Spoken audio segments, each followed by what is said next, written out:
So as you probably know, if you've been staying up to date with my YouTube channel the past few weeks, I watched Arcane 3 weeks ago, and ever since then, Jinx and Silco have had a chokehold on my brain. And when I'm obsessed with something, I immediately start thinking about what songs I can associate with it. I talked in this YouTube short about how it's actually really difficult to find songs for Jinx and Silco. It's really hard to come up with songs for a Jinx and Silco playlist because their relationship is something so complicated and so specific that most of the songs that are actually written to be about father-daughter relationships usually end up being either like too innocent and uncomplicated or too bitter and resentful. And you all know what my channel motto is at this point, and so you know that if the perfect song for something does not already exist, I will try to write it myself.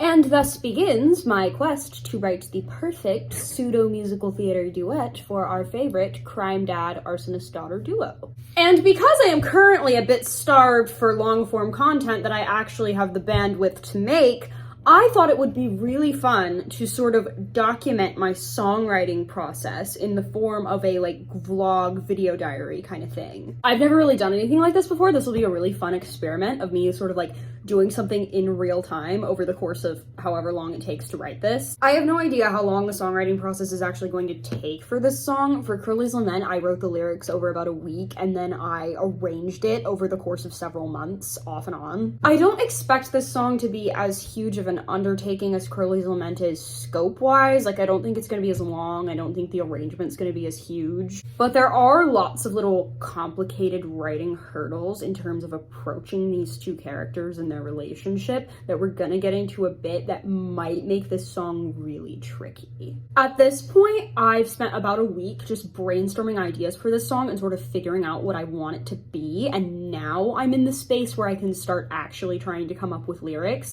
So in this video, I'm just gonna catch you up on everything I have so far, and then this will likely come out over the course of several installments. It'll be a little mini-series type thing. So that way I get more money, hee. So because this is a fan song, the first step for my songwriting process is a little bit different. And that is reading a bunch of fan fiction. This helps me live inside the characters' heads for a bit. It helps me approach them from a bunch of different angles and find all these tasty little nuggets of imagery that I can use to figure out how I'm gonna portray them musically and lyrically. I found this one author called Parareve. I think that's how you pronounce it. I have no idea.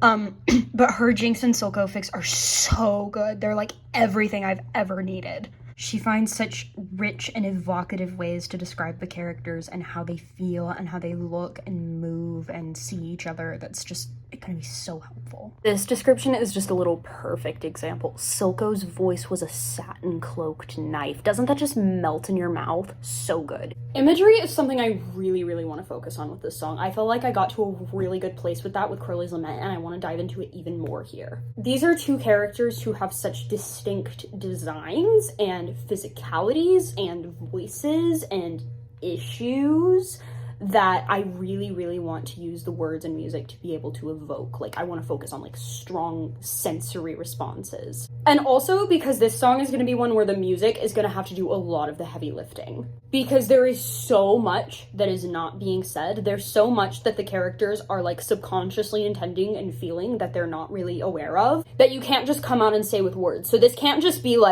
a run-of-the-mill piano ballad. The music is going to have to tell the listener the things that the characters can't. So I went through all of Parareve's fics and I just sort of plugged all of my favorite little descriptive nuggets into a doc. And at the top of the doc, I've got notes of what I want the music to accomplish, what I want the themes to be, what I want the structure to be. So I'm just gonna break down what's in this document for you. So I'm thinking this song is gonna be structured a lot like Even Into Hell, where Silco will probably have the first verse, Jinx will have the second verse, they'll sing the bridge together and the ending together, or in counterpoint. I'm definitely thinking lots of piano and strings, especially deep piano and cello notes on Silco's verse, probably in G minor. I'm a sucker for G minor. I really want to experiment with low voice for Silco, make him a proper bass baritone. I feel so often in musical theater we think high emotion equals high note, and I really want to experiment in this song with making Silco's most genuine moments his lowest notes, because that's true in the show. If you think about like Silco's tenderest moments, like his last scene with Jinx, for instance, that's where his voice is like really in like the pits. Jinx is obviously going to be like a soprano. I'm sure there'll be like belting and some nice head voice moments. Of course, I'm going to record Jinx's vocals myself. I'm probably going to ask one of my classmates to record Silco because I go to a musical theater school, so there's lots of good singers and I need to make use of them. I really sort of want the opening of this song to be like this eerie lullaby situation, like something that's sweet but also has this sense of foreboding. I'm thinking like There's a World from Next to Normal vibes. There's a world I know, a place we can go, where the pain will go away. I really want Jinx and Silco's sections to feel musically distinct, so Silco's will probably stay pretty diatonic, minor key, very somber. Jinx I want to sound like a lot more harmonically unpredictable and stable. Think like one of the more neurotic Sondheim pieces. But I also want like Silco's section to have these little like undercurrents of like off-kilter, fraying, unsettling, like little moments in the music that just make you go, ooh. And by the same token, Jinx's section to have these moments of innocence and beauty and clarity. Definitely a good way I can accomplish that with Silco is like string tremolos, but also definitely the percussion. Like if you listen to like His Kiss the Riot from Hadestown, the percussion in that song contributes so heavily to the unsettling atmosphere of the whole thing. Maybe some like kind of industrial vibes too, I don't know. I'm thinking I'm probably gonna put together like a playlist of like sonic inspirations for this song like I did with Crowley's Lament, because what I want to achieve in terms of the sound is like really specific and not the most straightforward thing in the world. The thing that like eats me alive about Silco and Jinx's relationship is that it's designed to make you uncomfortable, but it's also designed to make you care. Like at the beginning of the show, you're very much meant to be like, what's going on here? This is weird. And then you get to the end and you're like, and I really want this song to reflect that. I want some parts to have like bad vibes and others to be like so gentle and intimate. I think part of what throws people off about these two is that their relationship is kind of like the narrative structure and the intensity of it is a lot more akin to a romantic fictional relationship than like a parent-child one, just in terms of how like mentally ill they are about each other. Like there's real like tension and yearning going on here, not for sex, but for the affection and closure they want to provide each other, but their own demons get in the way. It actually is very Roy-I-like in that way. Like I want this song to have the same level of ache that Even Into Hell does, barring when there's characters with blood on their hands that don't feel like they deserve to be loved. So yeah, there's like a line you have to toe when you're writing them where you're not crossing the line into it being shippy, but there's still that level of intimacy and codependency going on. Okay, so there's several themes here that I really want to touch on. Silco sees Jinx's brokenness and wants to help her, but the only way he knows how to do that is how he thinks he helped himself, which is, of course, by metaphorically killing the traumatized version of him. Jinx, meanwhile, wants to be of use to Silco. She wants to make him proud because she fears that he only values her for what she can provide him. That's not true, but he doesn't do the best job of communicating that. They so give Wish You Were Here by Pink Floyd. We're just two lost souls swimming in a fishbowl. I kind of want to get into some like animal motifs for Silco, which I've never really done before, especially with his whole like shark thing he's got going on. I found this little bit on Reddit about how sharks really fit Silco because they're at risk of dying the moment they slow down, and I feel like that's really fitting for him. I definitely want to include that in some way. Silco's love language is fostering potential, and on some level he wants Jinx to be what Vander could never be for him. We've got loneliness, we've got codependency, we've got feeling undeserving of each other's care. All the things I'm obsessed with writing. Another thing I want to explore is I feel like there's this sense of mortality that just like clings to Silco throughout the show.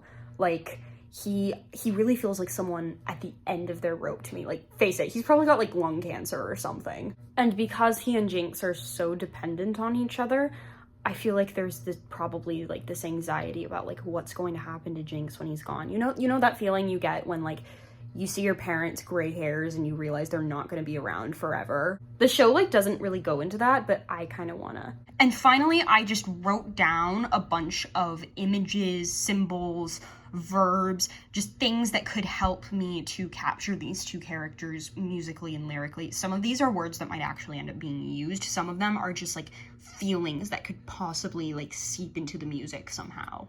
Silco obviously has a lot of like really ominous, evil sounding words, which like, I mean, I'm not gonna try to tell you he's like a good person, but obviously I want this song to like show his more tender, gentle side, but I still want those darker elements to come in somehow through the music, and these words, like, I don't know. It's almost like there's poison seeping out of his pores and it's infecting her too, even as he like holds her close and wants to keep her safe from harm. Like, ugh. And you have to get these things across musically, because obviously like neither of these two characters are aware of how much they're hurting each other. You have to get that sense of dread across in like a non-verbal way. And one of the first concrete ideas that sort of goes along with that is actually for the end of the song. And I want them like, I don't know, maybe repeating some sort of phrase, like a promise to each other, like only us, something like that.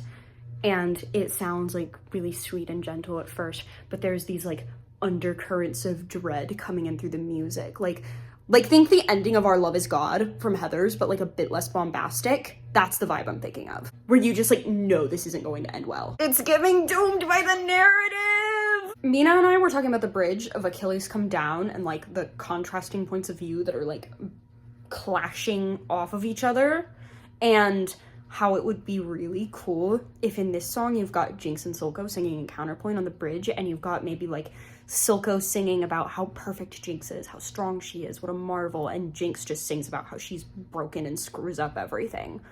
Oh, I'm thinking the like tentative working title for this song is probably going to be Show Them All, because it recalls like a memorable moment from the show, but it's not one that feels too obvious like it would be if I called this song like You're Perfect or something like that. As opposed to Crowley's Lament, which I really wanted to sort of be like an all-encompassing portrait of this character and like everything that happens to him throughout the course of the show.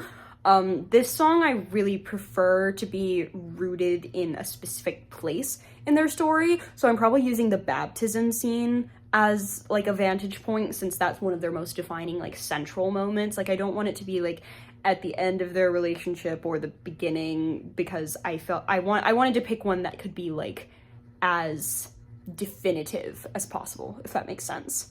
So most of my actual lyric writing gets done in the shower, and yesterday after like probably 4 hours of brainstorming, I took a shower, I didn't put any music on, and I tried to come up with some lyrics, and I got one thing. Okay, so this is what we've got.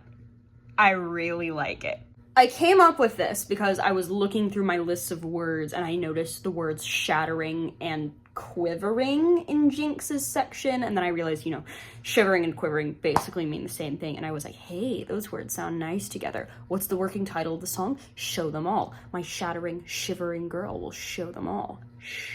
What I love about this lyric is that it feels so visceral and intimate and raw. It's like you can feel him clutching her close to him as she rides out a meltdown in his arms. It's perfect. It's so like cherishing and just the right amount of possessive without going overboard. And that's all I have so far. I hope you enjoyed my little songwriting vlog. I can't wait to see where this process goes. Hopefully it will go a bit faster from here on out, because now that I have a title and like one really tasty hooky lyric, I have some stuff I can like build off of.